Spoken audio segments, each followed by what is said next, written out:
Stepstone presenting Vira, truly independent AI homes, 0% no other charges. போரூருக்கே இது புதுசு at Kattupakkam Porur. இல்லைங்க, எனக்கு ஒன்றும் தெரியலங்க. அவர் நெருக்கடியை நோக்கி நகர்றாருன்னு தான் தோணுது. அவரால் அரசியலே பண்ண முடியல. முதல்ல அவர் என்ன முடிவெடுப்பாருன்றதுலாம் ரெண்டாவது. அவர் என்ன பண்ணிட்டு இருக்காருங்க. எதிர்கட்சிகளையே அதை யூஸ் பண்ண முடியலையேங்க. ஸ்டாலின் ஃபோனில் பேசுகிறாரு, அதை வீடியோ எடுத்து போடுறாங்க. ஒரு எதிர்கட்சி தலைவர் ஸ்பாட்டுக்கு போகல. ஆனால் இப்போவே 15% 20% ஓட்டுகள் இருக்குது அப்படின்னு சொல்லி நிறைய கருத்துக்கள் இல்லைங்க. அதெல்லாம் அதுக்குள்ளே போக வேணான்றாங்க. அது 5%, 10%, 20%, 5% அது என்ன எக்கடா கட்டு போட்டோம். X%. அது தெருப்புழுதி பர்சன்டேஜாக கூட இருந்துட்டு போட்டோம். அதை பற்றி இப்போ பேசுறது வேஸ்ட். இல்லை, இந்த முறை 12 தொகுதியில் கேட்டு பெறணும்னு துரை வைகோ பேசுகிறாரு. அந்த 12 தொகுதிகளை கொடுக்க திமுக தலைவர் முன் வருமா? சத்தியம் முன் வராது. ஏன்னா தனி சின்ன வேணுங்கிறாங்க. நீ 12 நீ கேட்குற, நீ எதுக்கு கவலைப்படுற? அமைதியாக உன்னையே நாங்கள் டேக் ஓவர் பண்ண போகிறோம்.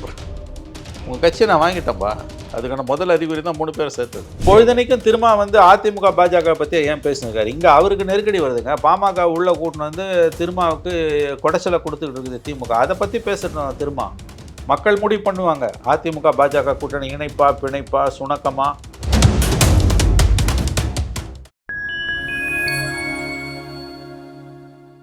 வணக்கம், நான் உங்கள் துகன். நம்ம சிறப்பு நிகழ்ச்சியில் நம்மோடு இணைந்திருக்கிறார் மதிப்பிற்குரிய மூத்த பத்திரிகையாளர் திரு மணி அவர்கள். வணக்கம் சார். சார் வணக்கம். ஏற்கனவே அதிமுக கூட்டணிக்கு வந்து விஜய் வரணும் அப்படின்னு சொல்லிட்டு கடம்பூர் ராஜு, KT ராஜேந்திர பாலாஜி, செல்லூர் ராஜு, இன்னும் பல அதிமுக முன்னாள் அமைச்சர்கள் விஜய் தரப்புக்கு வந்து அழைப்பு விடுக்கிறத நம்மளே பார்க்கணும். செய்தியாளர் சந்திப்பிலே நம்ம செய்தியாளர்கள் வந்து சொல்றாங்க அவங்க வரணும் திமுக வீழ்த்துவதற்கா அப்படின்னு சொல்லிட்டு. விஜய் என்னதான் முடிவெடுக்க போகிறாருன்னு நினைக்கிறீங்க? இல்லைங்க, எனக்கு ஒன்றும் தெரியலங்க. அவர் நெருக்கடியை நோக்கி நகர்றாருன்னு தான் தோணுது. அவரால் அரசியலே பண்ண முடியல. முதல்ல அவர் என்ன முடிவெடுப்பாருன்றதுலாம் ரெண்டாவது. அவர் என்ன பண்ணிட்டு இருக்காரு? நீ எதிர்கட்சிகளையே அதை யூஸ் பண்ண முடியலையேங்க. ஸ்டாலின் ஃபோனில் பேசுகிறாரு, அதை வீடியோ எடுத்து போடுறாங்க. ஒரு எதிர்கட்சி தலைவர் ஸ்பாட்டுக்கு போகல. இன்னும் சென்சேஷனாக இருக்கும். அரசாங்கம் இன்னும் வந்து அப்பயே 5 பேரையும் சஸ்பெண்ட் பண்ணி அரெஸ்ட் பண்ணது அன்றைக்கே பண்ணிருப்பான். 2 நாள் பொறுத்து பண்ணது போல.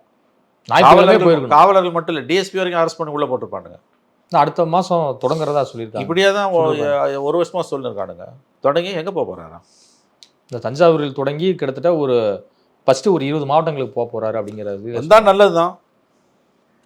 அது வேறங்க. சம்பவம் நடக்கும்போது பாதிக்கப்பட்ட இடத்துக்கு போகிறது மெயின் இல்லை. உங்களுக்கு இளமை இருக்குது, உடல் ஆரோக்கியம் இருக்குது. பரந்தூருக்கு போனோடனே இவர் எங்கே வேங்க வேலைக்கு போயிட போகிறான்ட்டு தானே அவசர அவசரமாக குற்றப்பத்திரிகை தாக்கல் பண்ணானுங்க. அதே கதை தான். தம்பலம் அவருக்கு தெரியல, அவருக்கு அரசியல் பண்ணவும் தெரியல. அவர் ஒர்க் ஃப்ரம் ஹோம் பாலிடிக்ஸை பண்ணிகிட்டு இருக்காரு. யாரையும் பகைச்சக்கூடாதுன்னா நீ அரசியலுக்கே வரக்கூடாது. திமுக எதிர்த்து ஸ்ட்ராங்கான அறிக்கையெல்லாம் வெளியே வருது சார். அறிக்கையை விட்டு என்ன பிரயோஜனம்? இப்போ இந்த கேஸில் கூட ஸ்பெஷல் இன்வெஸ்டிகேஷன் டீம் வேணும் அப்படிங்கிறாரு. எல்லாம் கரு. நீ மக்கள்கிட்ட போனியா? அந்த மக்களை போய் சந்திச்சு ஆறுதல் சொன்னியா? பெரிய கருப்பம் போயிட்டார் இல்லைங்க. நடந்தது திமுக அரசில். ஆனால் அவங்க மந்திரி தானே போய் அங்கே உட்கார்றாரு. அவங்க மந்திரி போகிறாரு, MLA தமிழரசி போயிருக்காங்க. தப்பு செஞ்சது திமுக கவர்மெண்ட்டில், தப்பு நடந்தது திமுக அரசாங்கத்தில். போய் நிற்கிறாங்க பார்த்தீங்களா? அதான் திமுக. பாவத்தை பண்ண அதிமுக ஆளுங்கட்சியை போகும்போது தட்டி கேட்க வேண்டிய எதிர்கட்சிக்கு போக முடியல. எடப்பாடியாம் போல கண்டன அறிக்கையெல்லாம் விட்டாரு. அறிக்கை விட்டு ஸ்பாட்டுக்கு போயிருக்கணும்ல. சாத்தாங்குளத்துக்கு போனாங்கல்ல. ஆமாம், கனிமொழி போனாங்க, உதயநிதி போனார். திமுக தரப்பிலிருந்து 25 லட்சம் ரூபாய் கொடுத்தாங்க. குடும்பத்துக்கு போனாங்கல்ல. ஸ்பாட்டுக்கு போனாங்கல்ல. பணம் கொடுக்கறத விடுங்க, அது ஒரு பக்கம் இருக்கட்டும். ஸ்பாட்டுக்கு திமுக போச்சா போலையா? போனுச்சு. கனிமொழி போனாங்க, உதயநிதி போனார். ஒத்தம் கூட போலையா? இப்போ ஆகவே விஜயோட அரசியல் என்பது எடுபடாத அரசியலாகத்தான் இருந்து கொண்டிருக்கிறது. அந்த விமானம் இன்னும் மேலே எழும்பவே தொடங்கலை. டேக் ஆஃபே ஆக மறுக்குது. ஸ்பாட்டுக்கு வந்தால் தான் நீ அரசியல்வாதி. அதுவும் உனக்கு வந்து பிரச்சனை தேடி வருது. ஆனால் இப்போவே 15% 20% ஓட்டுகள் இருக்குது அப்படின்னு சொல்லி நிறைய கருத்துக்கள். இல்லைங்க, அதெல்லாம் அதுக்குள்ளே போக வேணான்றாங்க. அது 5%, 10%, 20%, 5% அது என்ன எக்கடா கட்டு போட்டோம். X%. அது தெருப்புழுதி பர்சன்டேஜாக கூட இருந்துட்டு போட்டோம். அதை பற்றி இப்போ பேசுறது வேஸ்ட்டு. ஒரு அரசியல் தலைவராக நீங்கள் என்ன பண்ணீங்க அதை சொல்லுங்கள். களத்துக்கு போக மாட்டேன்றீங்க, வேறு யாரையோ விடுறீங்க, முக்கியமான பிரச்சனையில் கருத்து சொல்ல மாட்டேன்றீங்க, முன்னால் வந்து நிற்க மாட்டேன்றீங்க மக்களை பாதிக்க பிரச்சனைகளில். எதுக்கு உங்களுக்கு ஓட்டு போடணும்? அப்படியே கடைசி 3 மாதம் வந்து ஸ்ட்ரைட்டாக அப்படியே CM ஆகிடுவீங்களா நீங்கள்? இந்த இடத்துக்கு வரத்துக்கு ஸ்டாலினுக்கு 50 வருஷம் ஆயிருக்கு. உங்களுக்கு பிடிக்குதோ பிடிக்கலையோ 50 வருஷம் இருக்குது. மண்ணிலேருந்து வந்தவர். நான் சொல்ல எமர்ஜென்சியோட 50வது ஆண்டு நிறைவு இப்போ தான் போன வாரம் நம்ம நாடு அனுசரித்தது. அந்த எமர்ஜென்சியில் அடி வாங்கி கைது செய்யப்பட்டு சிறையில் இருந்தவர். அதுக்கு முன்னாலே 5 வருஷம் அரசியல் இருந்தவர். எமர்ஜென்சியில் பல தலைவர்கள் இந்தியாவில் உருவானாங்க. எஸ், இந்த இடத்துக்கு வரத்துக்கு ஸ்டாலினுக்கு 50 வருஷம் இருக்குது. ஜெயலலிதா 9 ஆண்டு கால கடின உழைப்புக்கு பிறகு தான் CM ஆனாங்க. நீங்கள் அப்படியே வந்துட்டு 3 வருஷத்தில் அப்படியே ஸ்ட்ரைட்டாக போயிடுவீங்களா? 2 வருஷத்தில் தேர்வுக்கே நீங்கள் வரலையாங்க. அப்போ எப்படிங்க நீங்கள் அரசியல்வாதின்னு உங்களை சொல்லிக்க முடியும்? காலத்துக்கு வந்து போராடணுமா இல்லையா? இல்லை, விஜய் அவர்கள் பொதுமக்களோடு கலந்து பேசும்போது நிறைய கூட்டம் அதிகமாயிரும், பயங்கர சென்சேஷனல் ஆயிரும், தள்ளுமொழி ஏற்பட்டுரும் அப்படின்னு சொல்லிட்டு அவங்க கட்சி தரப்புல சொல்லிட்டு வராங்க. இதெல்லாம் ஒரு ஆர்குமெண்ட்டா? யாருக்கு அதில் பூ சுற்றுறீங்க? கூட்டம் வந்தால் வந்துட்டு போகுது. தொடர்ந்து விஜய் பின்னாடி தான் போலீஸ் நிற்க வேண்டியிருக்கும் அப்படிங்கிறாங்க. நீங்கள் அரசியலுக்கு வரும்போதும் கூட்டம் வரும், வராமலே எழுந்திருவியா? அப்போ அது ஒரு பிரச்சனையாக கூட இருக்கலாம், நான் மறுக்கல. அதை சமாளிக்கணும். அதுக்கான பதில் வராமலே இருக்கிறதா? அப்போ எதுக்கு அரசியல் இருக்க? கழிச்சிட்டு போயிடுங்களேன். சினிமாவில் நல்லா தானே இருக்கீங்க, எதுக்கு அரசியல் வந்தீங்க? உங்களுக்கு எதுக்கு சார் அரசியல்? Number 1 hero Tamil cinema. நல்லா சினிமாவது நல்லா இருக்கட்டுமே. 250 கோடியும் இந்தியாவிலே உச்சபட்ச நடிகர் அப்படின்னு 2 வருஷம் அதில் பீக்கில் கண்டினியூ ஆனால் 300 கோடி போயிடுவார். உங்களுக்கு எதுக்கு அரசியல்? அவர் தான் யோசிக்க வேண்டும். இதனால் அவருக்கு எவ்வளோ % ஓட்டு? 5%, 20%? இதெல்லாம் முட்டாள்தனமான ஆர்குமெண்ட். அரசியலே தொடங்கலைங்க இன்னும், அதுக்குள்ளே என்ன பர்சன்டேஜ்? நீ என்ன இருந்தாலும் மக்கள்கிட்ட போய் ஓட்டு கேட்கணும். அப்படியே ஸ்ட்ரெயிட்டாக சிஎம் ஆகிடுவேன்னு நினைக்கிறது மாதிரி கற்பனை முட்டாள்தனம் எதுவுமே கிடையாது. அதான் நான் சொன்னேன், இந்த இடத்துக்கு வரத்துக்கு ஸ்டாலினுக்கு 50 வருஷம் ஆயிருக்கு, ஜெயலலிதாவுக்கு 9 வருஷம் ஆச்சு. கலைஞர் அது வேற கதை. அவர் வந்து பிறப்பிலே வந்து ஒரு உழைப்பாளி. அவர் 16 வயசில் 10 பத்திரிகை நடத்தினவர். அவரை பற்றி பேசணும், 18 வயசில் நடத்தினவர். அது அல்ல அளவுகோல். இது வரைக்கும் போன பிப்ரவரியில் கட்சி ஆரம்பித்து 16 மாதத்தில் என்ன பண்ணீங்க? வைகோ தமிழ்நாடு முழுக்க நடக்காத கிராமமே இல்லை. வைகோ பாலிட்டிஷியனுங்க, திமுகவுக்காக எவ்வளோ உழைச்சாரு. அவரால் அந்த இடத்த அடைய முடியல. மதிமுக ஆரம்பித்து வீணாக தான் போச்சு அது கட்சியை. வாரிசு அரசியல் எதிர்த்து தொடங்கிய கட்சி வாரிசு அரசியலால் அழியுது. வாரிசு அரசியலை எதிர்த்து ஆரம்பித்த கட்சி வாரிசால் அழிகிறது. அது எல்லாருக்கும் தெரியும். வாரிசுக்கும் தெரியும், வாரிசை ஈன்றவருக்கும் தெரியும், கட்சிக்காரனுக்கும் தெரியும். சமீபத்தில் வைகோ அவர்கள் செய்தியாளர் சந்திப்பில் என்ன சொன்னார் அப்படின்னா, இரட்டை இலக்கத்தில் நாங்கள் தொகுதி கேட்டோமா, I am sorry about for you அப்படிங்கிற மாதிரிலாம் சொல்லியிருக்காரு. என்ன மீடியா மேலே கோவப்படுவார். சரி, 2 இலக்கத்தில் கேட்கல, ஏன்னா 3 இலக்கத்தில் கேட்குறீங்களா? கட்சியாக ஏற்கனவே அடகு வச்சிட்டீங்க திமுகவுக்கு. உங்கள் 4 எம்எல்ஏவும் திமுக சிம்பலில் தான் நிற்கிறான். இன்றைக்கி 4 எம்எல்ஏ திமுக எம்எல்ஏ தானே. அப்புறம் என்ன உங்களுக்கு 2 இலக்கம், 3 இலக்கம், 4 இலக்கம்? அங்கே திமுக கொறடா சொல்கிறதுக்கு தான் அவங்க கட்டுப்படும். ஆமாம் சார், டிஎம்கே விப் இஷ்யூ பண்ணால் தேர் கண்ட்ரோல்டு. சமீபத்தில் மதிமுகவிலிருந்து ஒரு முக்கிய தலைவர் வந்து திமுகவுக்கு படையெடுத்து போயிருக்கிறார். இது எல்லாமே பார்த்து வைகோ சைலண்டாக இருக்கிறத பார்த்தா எப்படி? முக்கியமான தலைவர் இல்லை அவர், ஆனால் ஒரு எம்எல்ஏ கேண்டிடேட்டாக நின்றவர். அது தவிர திருப்பூரில் 2 முன்னணி நிர்வாகிகள் போயிருக்காங்க. யூஸ்வலாக கூட்டணி கட்சிகள்லேருந்து ஸ்டாலின் வந்து ஆள் எடுக்க மாட்டார் திமுகவுக்கு. இது எப்படி நடந்ததுன்னு புரியல. இது மதிமுக கொடுத்த மெசேஜ் தான் இது. நீங்களாக போயிடுங்கன்றாங்க. ஏன்னா அந்த பொதுக்குழுவில் அவங்க ரொம்ப கடுமையாக பேசியிருக்காங்க, வெளியில் வரல. கடைசியாக வைகோ எழுந்திரிச்சு இது என் கருத்து இல்லை, அவங்க சொந்த கருத்து, நம்ம கூட்டணி விட்டு வரக்கூடாதுன்னு அப்படி வழக்கம் போல் குல்மா வேலை பண்ணுறதுவாங்கல்ல, அது பண்ணார். ஜிகினா வேலை பண்ணார். அதெல்லாம் திமுக நோட் பண்ணிட்டு தான் இருந்தது. ஸ்டாலினுக்கு சரியாக பதிலடி கொடுத்தாரு. அவங்க கட்சியில் கேண்டிடேட்டாக நின்று ஒருத்தரையும் இன்னும் 2 பேரும் எழுத்துக்கினார் இந்த பக்கம். அதில் முரசொலியில் வந்த ப்ரெஸ் ரிலீஸ் பார்த்தீங்கன்னா மாற்று கட்சியிலேருந்து வந்தவர்களை சேர்த்து கொண்டார்கள்.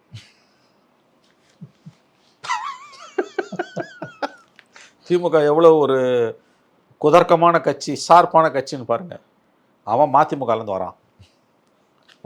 உங்கள் தோழமை கட்சி முத்துரத்தினம்பா. இவனுக்கு என்ன போடுறானுங்க தெரியுமா? மாற்று கட்சியிலேருந்து வந்தவர்களை கழக தலைவர் முதலமைச்சர் சேர்த்து கொண்டாராம். டேய், மாற்று கட்சி அது மதிமுகடா.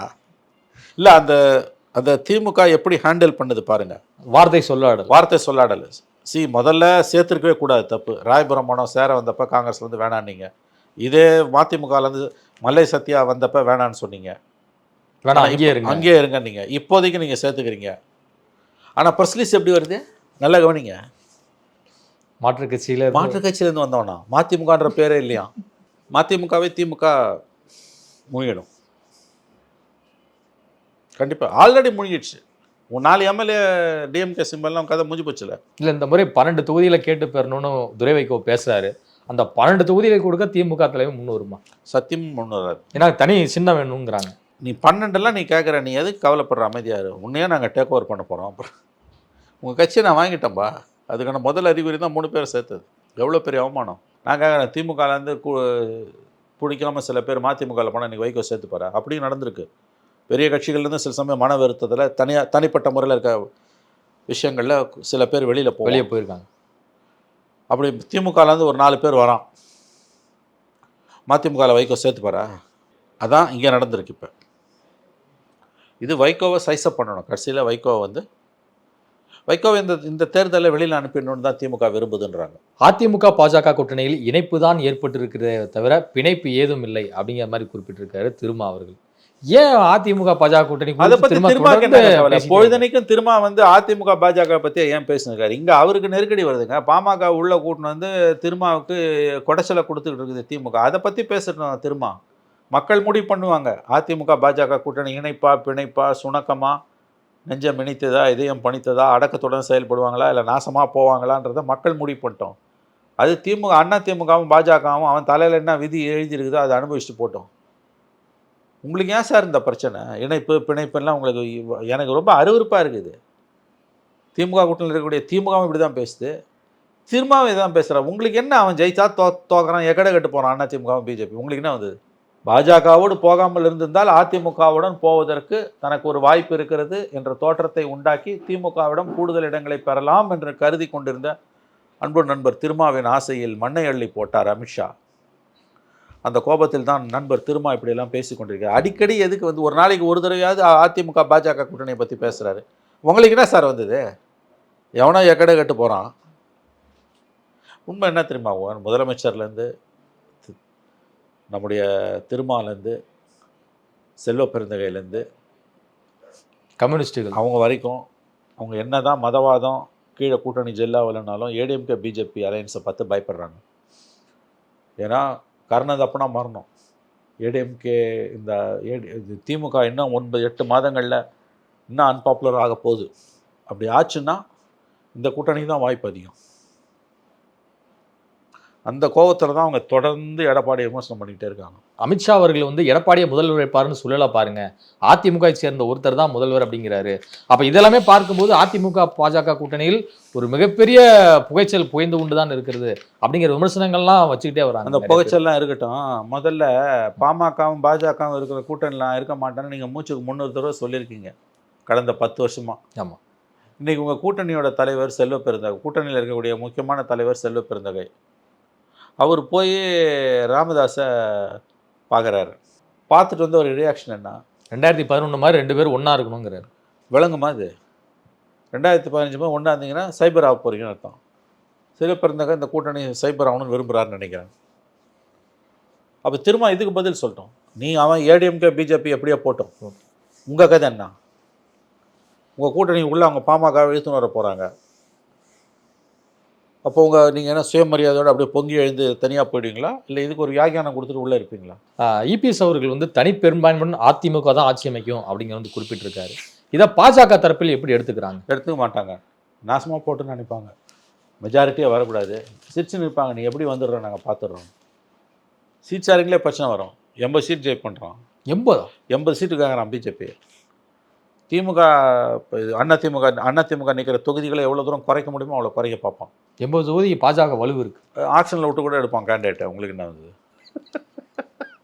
சிச்சுவேஷன் வேக்கன் இண்டில் போடுவாங்கல்ல, அதுவும் எம்ப்ளாய்மெண்ட் எக்ஸ்சேஞ்சில் கேட்குற மாதிரி மேன் பவர் ஏஜென்சிஸ் இருக்குல்ல, அதில் கேட்டு கூட பிஜேபியில் 80 சீட்டுக்கு ஆளுங்களை தேடுவாங்க. உங்களுக்கு என்ன சார் வந்தது? உங்களுக்கு ஏன் கோவம் வருது? அது அவங்க பிரச்சனை. ஏடிஎம்கே தனி மெஜாரிட்டி வர அளவுக்கு சீட்டு நிற்க பிஜேபி அலோவ் பண்ணாது.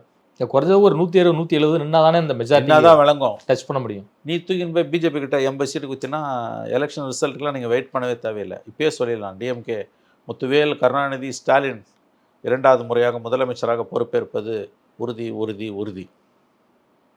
அந்த வேலையை தான் பிஜேபி செய்யுதுன்னு எனக்கு தோணுது. இப்போ அவங்க மெயின் எதிரி அவங்களுக்கு ஏடிஎம்கே தான், டிஎம்கே கிடையாது. எப்படியாவது ஏடிஎம்கேவை காலி பண்ணிடணும். இதுவரை உங்கள் பல்வேறு கருத்துக்களோட பதிவு. நன்றி.